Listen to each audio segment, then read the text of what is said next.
తక్కువ కూలిచ్చి ఎక్కువ పని చేయించుకుంటున్న పక్కా దొంగలకు తగిన బుద్ధి నేర్పాలి. ఇంకా ఎన్నాళ్ళలో చిత్రవదను అనుభవిస్తారు. వద్దు, అలా చేయవద్దు. అది మన జాతికి అవమానం, చరిత్రకే కలంకం. ఎక్కడో పుట్టి ఎక్కడో పెరిగి ఇక్కడికి వచ్చి ముందు గులాముల సలాము కొట్టి మన మంచితనాన్ని అలసిగా తీసుకొని అవినీతికి దిగజారి ఆఖరికి మనకే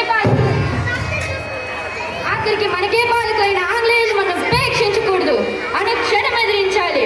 అడుగడుగున ఎదురు దెబ్బ కొట్టాలి. మూకుమ్మడిగా న్యాయం చేయాలి. క్షణం చావు దెబ్బ కొట్టాలి.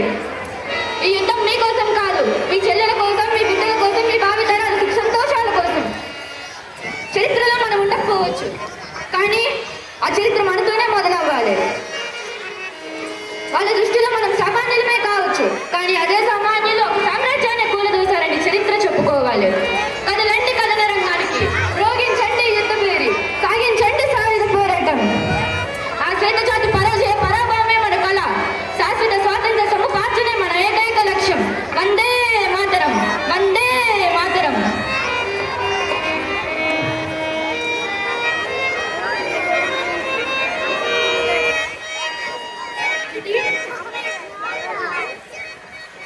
ఏమిటి? పిల్ల పాపలను తేడా లేకుండా అందరినీ సంహరిస్తున్నారా? ఏమిటి? మన వనితలను వివస్త్రనం చేస్తున్నారా? వద్దు, ఇక చెప్పవద్దు. నా కారణంగా మీరు చిత్రహింస పాలవడం నేను సహించలేను. మీకోసం, మీ భావి జీవితాల సుఖ సంతోషాల కోసం ఇప్పుడు నేను వెళ్ళి ఆ కషాయ పాలకులకు పట్టుబడతాను. మీ అందరికీ ఇదే నా నమస్సులు.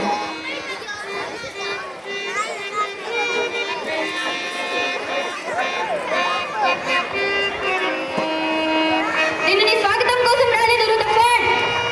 స్వాతంత్ర్యం కోసం వచ్చాను. స్వాతంత్ర్యం నా జాతి హక్కు. ఏమన్నా, ఈ దేశం నీ సొంతమా? దక్షిణ భూద్వీపం అంత లేదు నీ దేశం. ఈ దేశం ఎలా అయిందిరా నీ సొంతం? ఈ భూములను ఇంగ్లాండ్ నుంచి తరలించుకొచ్చారా, లేదా ఈ నది నదాలను మీ లండన్ నుంచి మరలించుకొచ్చారా? ఈ కానల్ని మీరు కన్నారా? ఈ చెట్లను మీరు నాటారా? ఈ గాలి మాది, ఈ నేల మాది, ఈ నీరు మాది, సమస్త ప్రకృతి సంపద మాది. మాది కాదు అనే అధికారం ఎవరికీ లేదు. ఏమిటి? నీతో స్నేహం చేస్తే నామన్యానికి నన్నే రాజును చేస్తావా?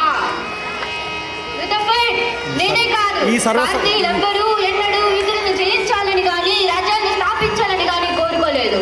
ఎల్లప్పుడూ ఇతరులే రత్నగర్భను ఆశించారు. రణరక్తసిక్తమైన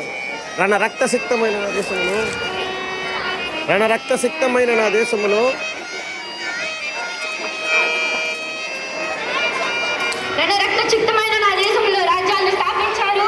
రాజులో కలిసిపోయారు. యవనులు, హూనులు చరిత్ర ఎలా అంతమైందో నీ చరిత్ర కూడా అలానే అంతమవుతుంది రుదఫర్డ్. నాగరికత, నీవు మాకు నాగరికత నేర్పించావా? మీ దేశం కళ్ళు తెరిగినప్పుడు మా దేశం నాగరికతను నేర్చింది. మీకు బట్ట కట్టుకోవడం చేతికాని రోజుల్లో ఇక్కడ పట్టు వస్త్రాలు నేర్చారు. మీకు భాష లేని రోజుల్లో ఇక్కడ గణిత శాస్త్రం పుట్టింది. సమస్త శాస్త్రాలు పుట్టినిల్లానే వేదముకి నువ్వు నాగరికత నేర్పావా? ఆత్మవంచన రుదఫర్డ్, ఆత్మవంచన. దుష్టుడా, పరాకాష్ఠనందుకున్న కష్టభూయిష్టమైన నీ దుష్ట కార్యాలకు అన్యం పుణ్యం మెరుగని ఎందరో ఆహుతయ్యారు. ఇంకా ఎంతకాలం నీ హింసాకాండ? ఎంతవరకు నీ హత్యాకాండ? నేను మారేంత వరకా? నేను మారాను, పూర్తిగా మారాను. నా కోసం కాదు, నీ కోసం, అంతకన్నా కాదు. నా మన్యం ప్రజల కోసం, మరి భావి జీవితాల సంతోషాల కోసం. ఈ సీతారామరాజు అయితే అఖండ ఉద్దండ ప్రచండ యాగేలు చీల్చి చండాడాడో, ఈ సీతారామరాజు అయితే అరవీర భయంకరుడై సింహ స్వప్నమయ్యాడో, ఆ సీతారామరాజు నేడు పట్టు విడిచి నిన్ను పట్టుబడడానికి వచ్చాడు. కానీ నీ అధికార మదాధికారాలతో నన్ను బందీని చేయు. నామన్యానికి నన్ను రాజును చేస్తావా? సర్వసంగ పరిత్యాగికే రాజు కావాలని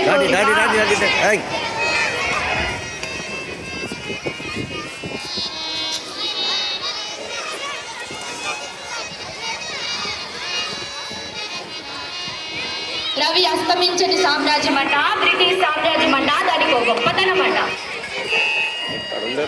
ఢిల్లీ నవాబుల ముందు వంగి వంగి సలాములు చేశారే, అప్పుడు ఏమైంది రాని బ్రిటిష్ సామ్రాజ్య గొప్పతనము? గిట్టింగులు కావాలని చంద్రగిరి రాజు దగ్గర జోలు కట్టుకొని తిరిగారే, అప్పుడు ఏమైంది రాని బ్రిటిష్ సామ్రాజ్య గొప్పతనము? బతకానికై నా దేశం వచ్చి నెట్టిన గుడ్డన మూటలు పెట్టుకొని ఊరూరు తిరిగారే, అప్పుడు